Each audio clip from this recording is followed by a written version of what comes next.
Good morning. We're the real thing.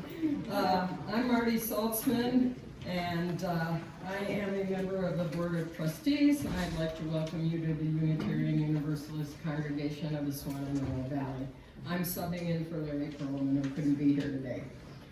We are a welcoming, supportive congregation, encouraging people to join us in the quest for spirituality, justice, and community. As Unitarian Universalists, we encourage you to bring your true selves. We like to say that we don't have to think alike to love alike. If you are new to UU, please take a note of our mission statement on the front of the order of service and the 8 UU principles, which are printed inside somewhere around here. It's our tradition to welcome first, second, or third time visitors or those who haven't been here for a while. So if you're comfortable, please stand up and introduce yourself and tell us where you're from. We'll start on the right side. Anyone over here who? I'm Vicki Allen, and this is my husband Bob White, and we live in Scarborough. Anyone else over here?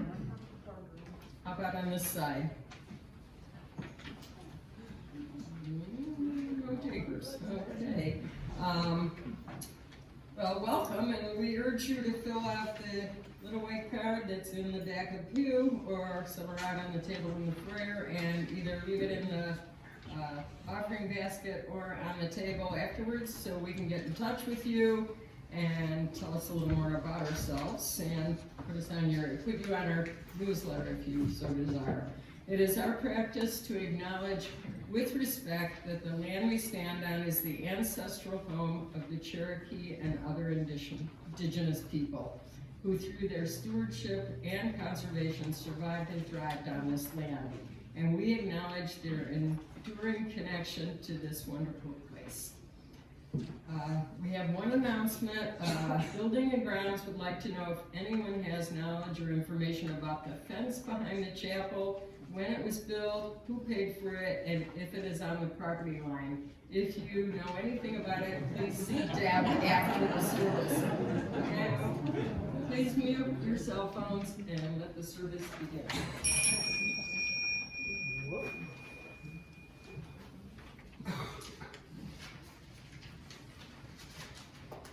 Over to you.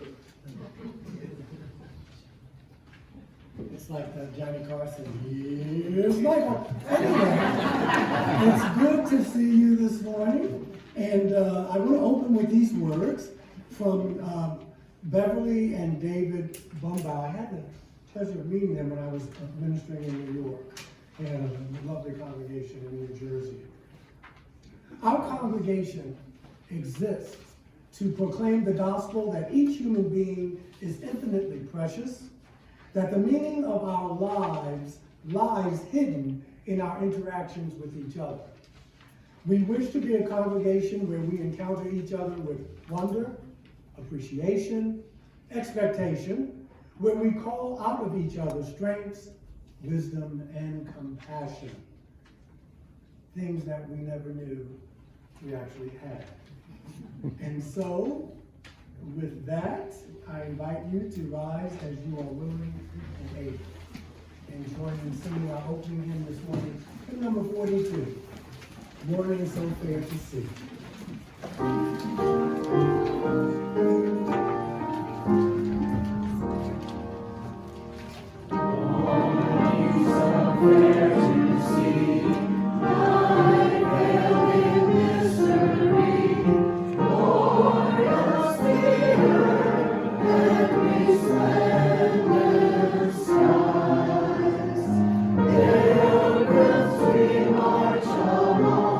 Singing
Please be seated. Our responsive reading is number 586. The idea of democracy. This morning will be, at least for a few weeks, my last political sermon for a while. I've got some other things I want to share with you. In October, I'm going to dedicate most of that month to speaking about atheism. So I hope you will join us.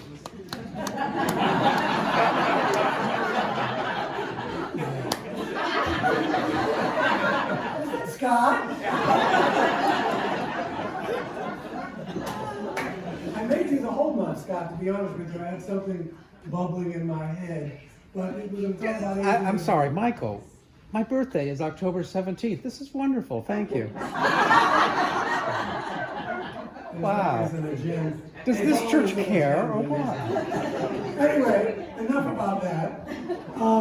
Let's talk about democracy, at least the idea of democracy.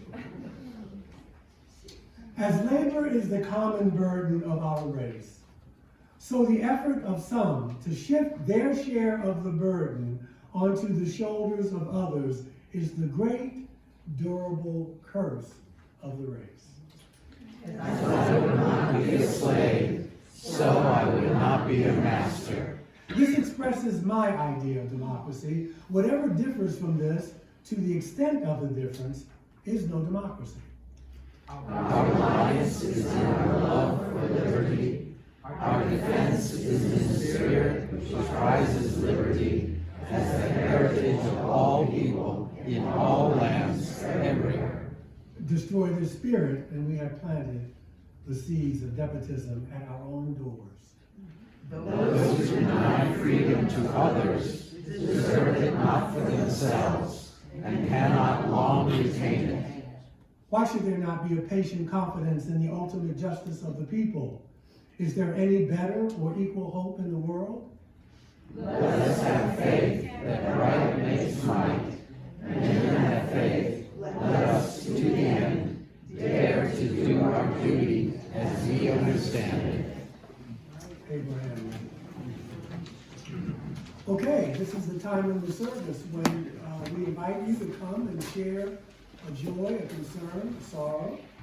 Diane will light the fires for you, and the mic is on, I'm sure, and the floor is now yours.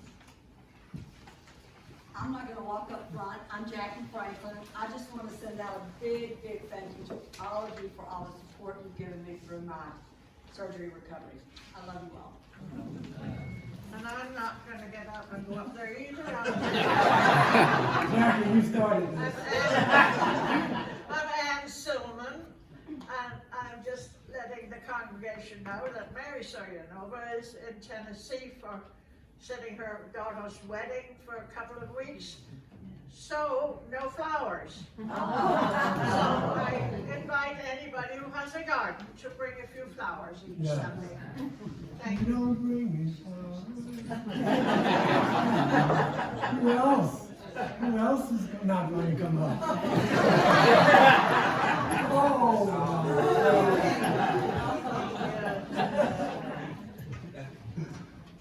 Many would say I've already had my say, but I have something nice to say.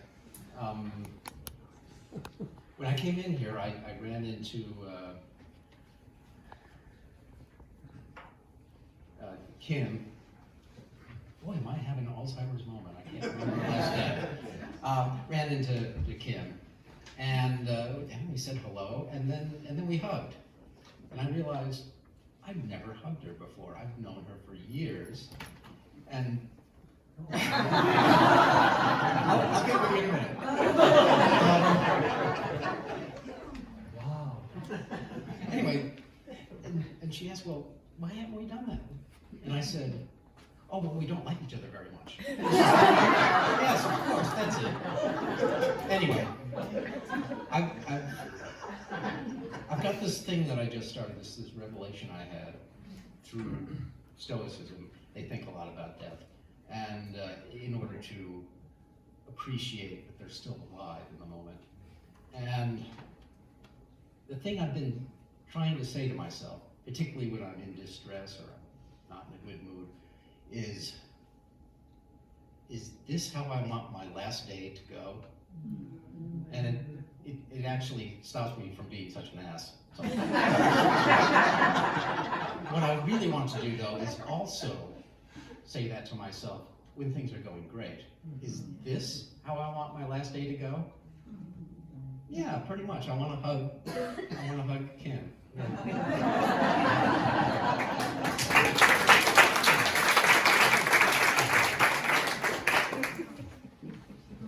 Taylor.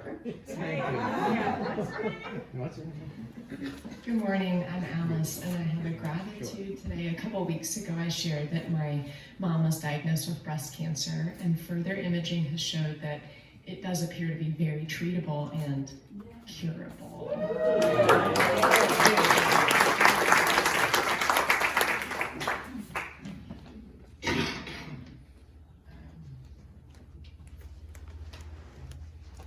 So want to light one candle of joy, Diane.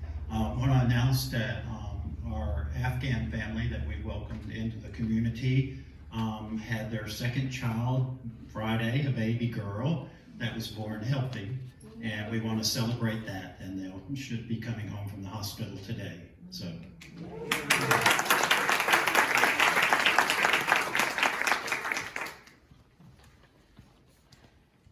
I'm Andy, and I just want to light a candle of both concern and joy to report that I went over to Blue Ridge Nursing Home and I saw Jennifer Atkinson the other day and was able to show her videos on YouTube of the choir singing this past couple of years, and it cheered her up greatly. She is declining. She will be 89 in November. But it was a great joy to see her and be able to share the choir with her.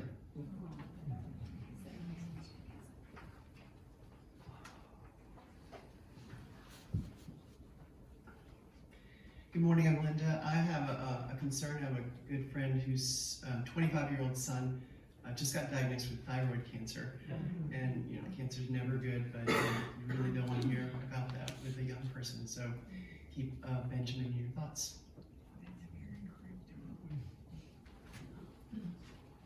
I'm not going to go up there either, but I'm Susan, and I want to express my joy and Mamie's joy at you all for helping us out so much during Mamie's illness in the hospital and now at home for a couple of weeks.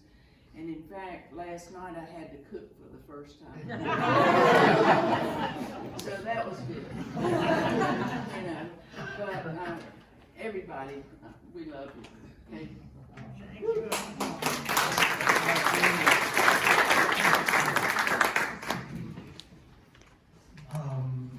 It's not a concern, I don't think.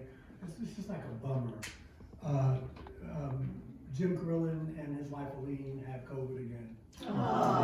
And he said that he wouldn't be here for a few weeks. I just wanted to let you know that they'll be okay, but they happen. For those of you who, for whatever reason, didn't want to come up, we keep you in our thoughts and in our prayers.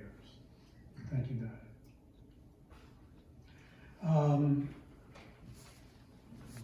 I invite you to join in, you just center yourselves and join in the spirit of prayer and meditation, and as usual, we'll have a time of quiet afterwards. This is called the blessed calm of community.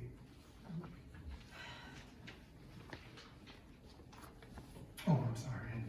It's by Brother Richard Gilbert. I use him a lot. Here in the hush of this time and place away from the rush of the world, we feel the blessed calm of community. Is it not a wonder that we people, often busy beyond our energy and our stamina, take pause together? Is it not a miracle that we hard workers, committed citizens, ardent participants in the history of our time, pause for a moment to consider who we are and whither we go? Here we take note of the changing seasons, the first hint of chill in the air, the sound of geese seeking warmer climes, the new tinges of color in tree and bush. Even in a lunar eclipse that was blocked from our view by persistent clouds, we are aware of natural powers by which we are all blessed. Here in the pleasures of being together, we are reminded we are part of that which transcends us. A beloved community of souls that was before we were, in which we are fortunate to live, and which will live long after we are gone. Let us cherish then the time we are together. Let its calming waters flow over us. Let us be reassured that we belong here in this time and in this place. Let us enjoy together the blessed calm of community. And now, for this brief moment while our minds are one, I leave you with the eloquence of silence.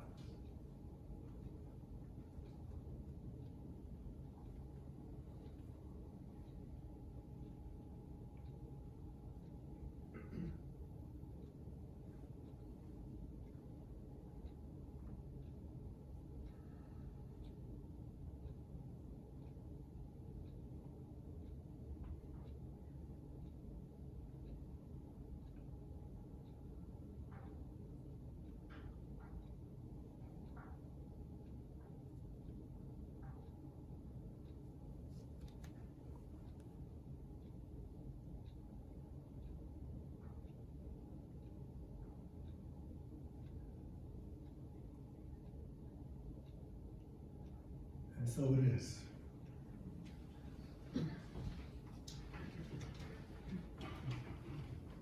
You've heard me say it over and over, but the greatest use of life is to spend it on something that will outlast it. And in that spirit, we collect this moment's offering.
It buys me some time.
Thank you.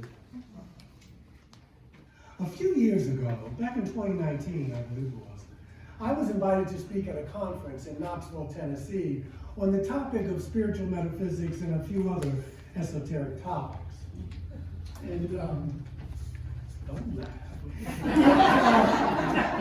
It really was a nice conference, and I met a ton of people. I met lots of interesting people, and I even met some people who had, come over from across the pond, and they were here. They were all in Knoxville. It was at the university. And later in the evening, a few of us decided to have dinner at a local restaurant, and I wound up sitting next to an American woman who had visited London. And she was at the restaurant with her husband, and he decided to sit at the far end of the table, and he was engrossed in a conversation with a few other people, talking about nice light topics like religion and politics and healing. And I overheard some of the conversation drifting toward politics in London and here in America. So his wife started talking to me, and she had told me that she had had various health issues from time to time, but overall was in pretty good shape. And however, she did share an incident that kind of sparked this topic that had happened, and it really shook her. One morning, she was in a hotel room in London, and she woke up in the middle of the night with these stabbing pains around her navel area. And she said it felt like razor blades cutting the inside of her stomach, and she said, I thought that I was going to die. Her husband, she said, was tried not to panic, but obviously he was very scared, and because she was in so much pain. And so they called the ambulance, and they came, she said, almost immediately. And, she said that she remembered asking one of the medical attendants if she was having a heart attack, and they said, listen, this is what we're trying to find out, so, just try to relax and, dial it down a bit, we're gonna take care of you. She said that after, all that she recalls after that was being taken into the emergency room where she blacked out. And because of the nature of the conference and what have you, I thought she was gonna tell me about some NDE or OBE she had, outside of her body, talking and listening and trying to get people's attention, that kind of thing. But that wasn't it at all. She said the next thing she remembered was lying in a hospital bed, and she was no longer in pain. At this point, I'm starting to wonder why we're still talking about this. I was some wine, And she said that a nice doctor had told her about all of the tests, many tests, they had given her and what medications they were giving her. And the best guess, the doctor said, was that she had an attack of gastritis. She was given medicine to tide things over. I think the doctor, she suggested that, you see your doctor when you get back to the States. And, she hasn't had an episode like that before or since the London trip. But she mentioned this to me, though, and then we went on to talk about other topics. She said that, she had forgotten about it or even really didn't know or think But when she was discharged, she asked the woman there at the hospital, how much I owe you. And the woman said, you don't owe us anything. And she was, she just looked at the woman, she said. And the woman the patient, she still seemed incredulous while she was telling me this, because the way she explained it, this would have cost a pretty penny. So ladies and gentlemen, that is socialized medicine. That's civilized. And that's universal health care, Medicare, call it what you will. It's when health care is viewed like the fire department or the police department, when they're not shooting you if you're unarmed. It's not something that you pay for directly, it's something that comes with being a citizen. It's not a way for insurance companies or pharmaceutical companies to make billions of dollars of profit. It's something that taxpayer dollars provides in order to increase the health and well-being of its citizens. What a concept. And so let me be clear, because for instance, before I got Medicare from you guys, as your minister, I was on Obamacare, which was a start. I mean, I'm not going to complain about it, but I was literally, up until I got Medicare with you guys, I was living on samples because I couldn't afford my medication. It was almost like I was being punished for being healthy. I rarely get sick. I have not had COVID. I rarely get sick, and the flu or anything. And so when I do get sick, which has been probably over a decade ago with the flu, if that, I bounce back pretty quickly. But my point is, I couldn't afford the medications for asthma, which is really well controlled. I mean, as most of you know, I swim a mile 4 times a week. But one of these inhalers cost me $400. And I don't even really use this. I mean, it may expire, but so, no, I've had them. When I needed it, I go and it's like, oh boy. But that's what I'm saying. That we need something like that here. And I want to be clear. It's not just insurance or pharmaceutical companies that would find it inconvenient if we were to move away from a profit-based healthcare system. Big food companies, chemical companies, big agriculture, energy companies, they would face significant changes as well, because the entity paying for all that medical care would be far less indulgent of the carcinogens, the artificial fat, and toxins that continuously assault the bodies of our citizens. And government on both sides of the aisle would have a vested interest in people being healthy, rather than a sickness industrial complex having a vested interest in people being sick. All manner of complementary, preventative, non-pharmaceutical, and healthy living alternatives would be supported and not maligned or suppressed.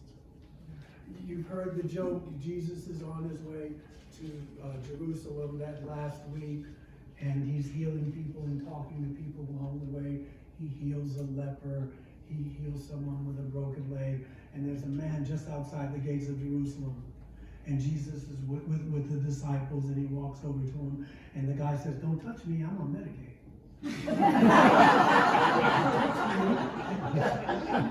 You see, it's tawdry, but you get my point. And so we're not talking about not using pharmaceuticals here. It simply stands to reason that it would save the government money if more Americans were healthy. And so that's the crux of the matter. That is the game changer. That is what will move the needle. And one of the reasons universal health care gets such resistance in Congress and the White House, despite the fact that polls it is favored by the majority of Americans, it's because it would cause a fundamental paradigm shift in the American economy. Our healthcare system is about being sick and not about being well. I'm talking about generally speaking, I'm not talking about individual healers, whether you're doing energy healing or whether you're a trained physician, that kind of thing. In order to address the problem, we would have to look at food policies, chemical policies, and American politics in general. We can either base our economy on the short-term profits of huge corporate entities, or we can base our economy on an effort to increase the health and well-being of the people and the planet. But you can't do both. You can't do both. The former is an economic model that serves the few, ensuring that a majority of people will be made to sacrifice to shore up the piles of goodies being enjoyed by a small minority. And the latter is an economic model that serves the many, ensuring that a majority of people have a chance to simply get in the game, to have a seat at the table, create their own wealth, and contribute to an economy that serves everyone, or at least tries to. One wouldn't think, though, that would be such a difficult call to make, and it wouldn't be if our representative democratic experiment actually represented the people. It represents its corporate donors, the very entities that thrive at the expense of the people and, of course, the planet, putting the needs of unfettered capitalism before the needs of the American people. The corporate forces spend huge amounts of money trying to convince people, and doing a pretty damn good job of it, I must say, that standing up for their own good is socialism, communism, collectivism, the destruction of the American way of life. They don't seem to want people to know that there are successful capitalist economies in the world that still provide people with what they need in order to thrive. I mean, people who say this is the greatest country in the world, they've never been out of the country. Don't want to go out of the country. And all of that of the people, by the people, for the people stuff, it sounds good. And it can make you teary. I mean, I use one of Lincoln's quotes. But that was a different time, and we were in the midst of the Civil War. I would argue maybe we still are, but we still pretty much pretend that it's real, it's for the people, but y'all know that ain't real. You know that's a lie, don't you? There's no government for the people, by the people, not now, and we know that. Someone once told me that our young people in America are so lethargic and irresponsible that they would no longer be willing to fight for our way of life. And my question is, why would they? They ask, what has global capitalism ever done for them? It has not delivered health care. It has not delivered affordable education, or almost any of the promises of democracy that would make the country worth even fighting for. When has this younger generation of Americans ever felt truly heard within the political sphere? Yet they're the ones who are always asked to fight and to die, fighting for the very system that has betrayed them. Other nations are racing right past us when it comes to providing for the common good. We've already spoken about England. I once met an Australian who told me a few years ago that his father was being kept alive due to a $25,000 bill paid for by the healthcare system. They also get their education paid for as well. In Australia and New Zealand, mass shootings have been followed up by a complete and total shutdown of sales and ownership of assault weapons.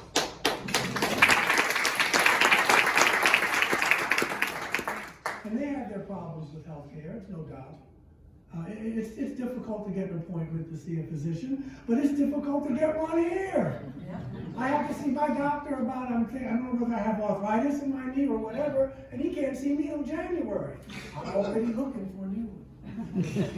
Because what's the point if you can't see me? January? I could be Captain Ahab by then.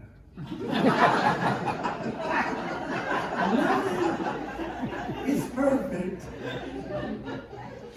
but things can be worked out if the willingness is there. It's not only absurd at this point in the game, it's really immoral that every advanced democracy on the planet except ours, as well as many that are not democracies, provide health care to its citizens. And the other thing I seem to notice when I do meet people from more evolved democracies, how they do, is that they seem so less stressed than we do.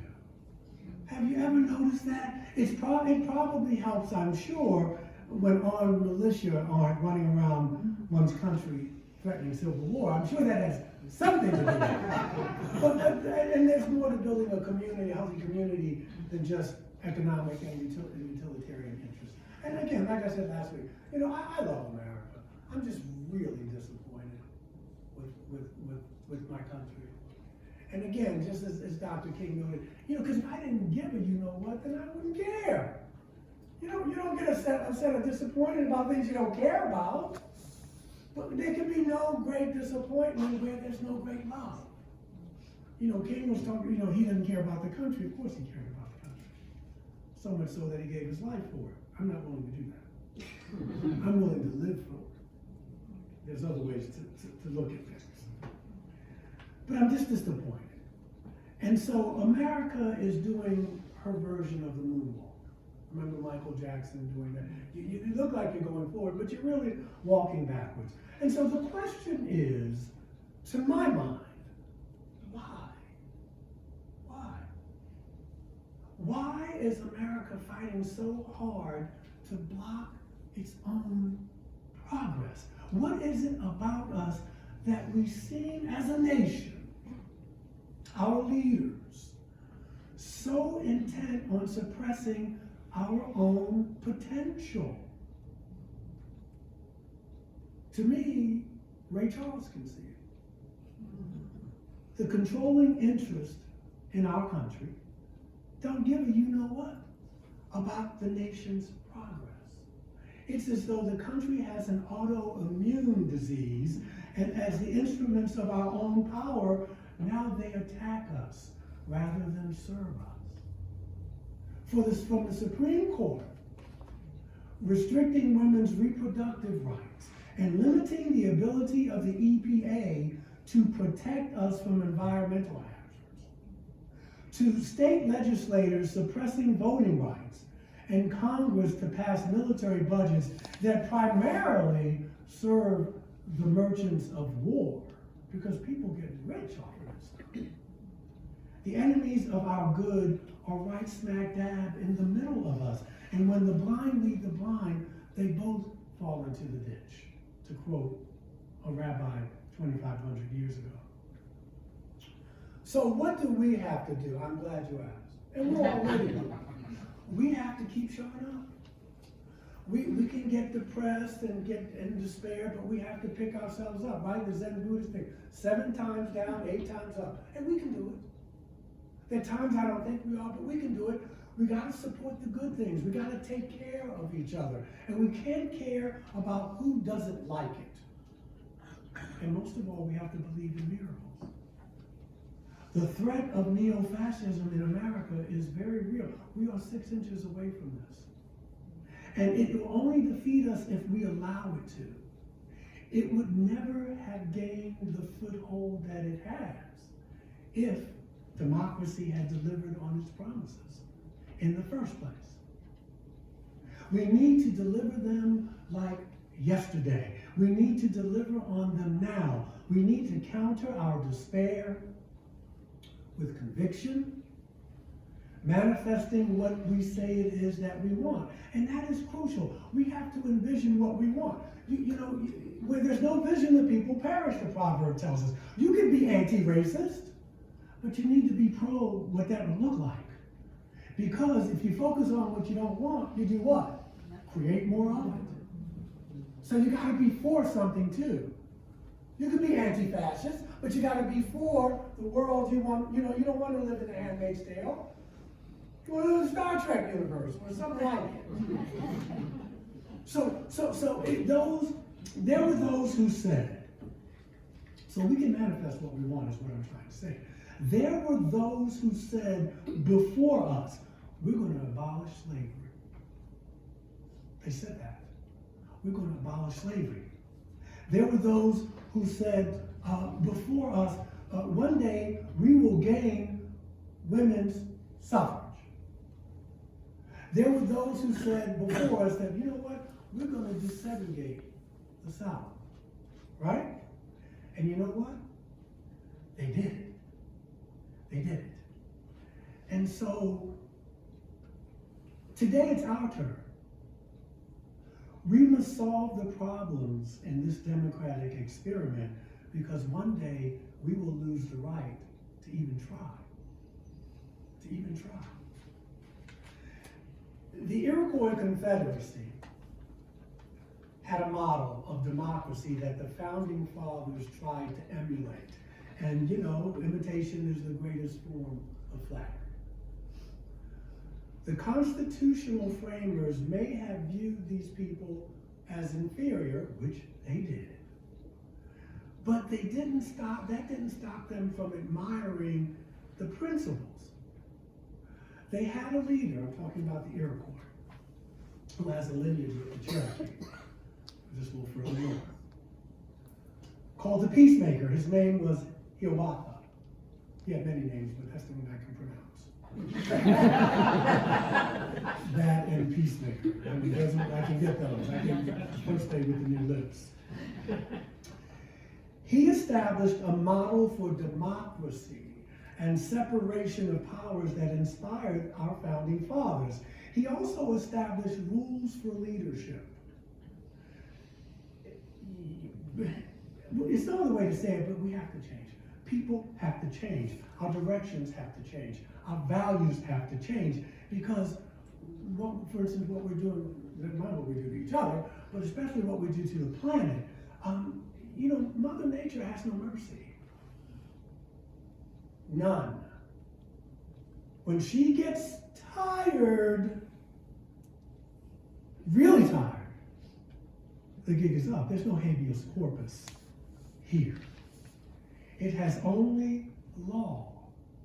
We talked about universal law several years ago. I may dust that off and bring it back. And if you don't abide by the law, you pay the consequence. It's not personal. Nobody's punishing us. We just violated the laws of the galaxy, of the universe. And so you suffer the result because it's all about how you and I choose to live. The Peacemaker, Hiawatha, said, these are the principles you build your nation on. Because that's how he built the Iroquois nation. The first principle is peace. You build on peace. And with peace comes health. The second principle is justice. Leaders, be fair to your people. And with that will come justice. The third principle is power. But not militaristic might, not bullying, but the power of a united mind. That's why I make it a point to say, even during our meditation, it's a short time, but our minds are one. And whatever we focus on, we create here for that 90 seconds. It's the power of the one mind, the power of being united, the power of the one mind. The Hopi and other nations, this was true. They could make it rain. The Lakota, they made it rain. They put their minds together. I've never seen a Catholic priest make it right. I've never seen that. I gotta tell you, I don't think I ever will.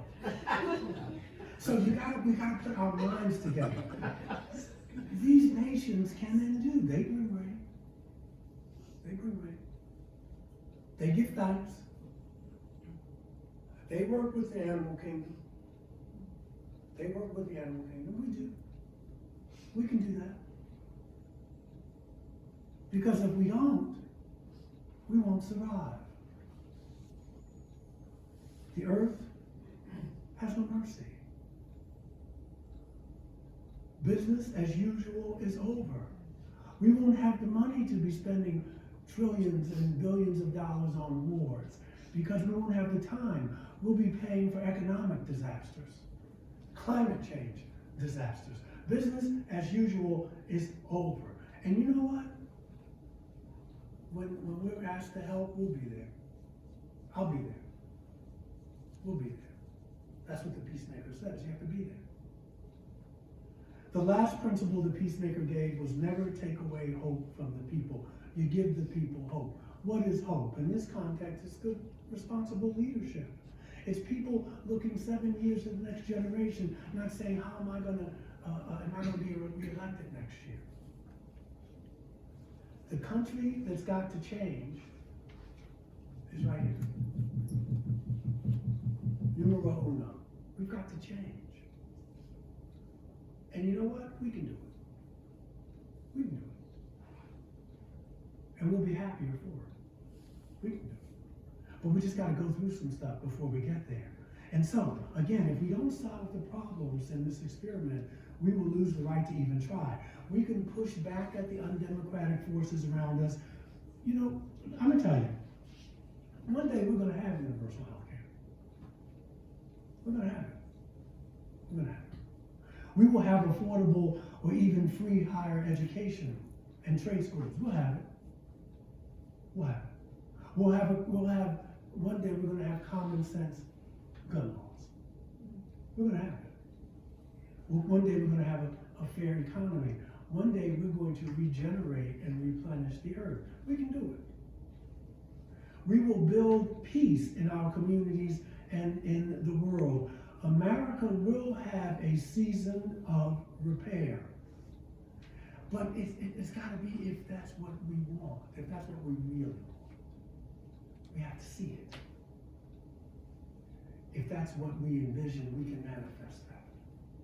We can do it. The entire free world really is moving in that direction. And nobody can moonwalk forever. Amen. Very good. All right.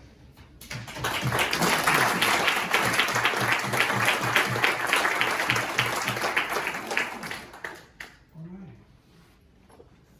There's more love somewhere. We're looking for it. We're trying to find it. There's some right here. But that's our next hymn. Hymn number 95, our closing hymn. There's more love somewhere. Please stand as you are willing and able.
So let's show the maestro some love.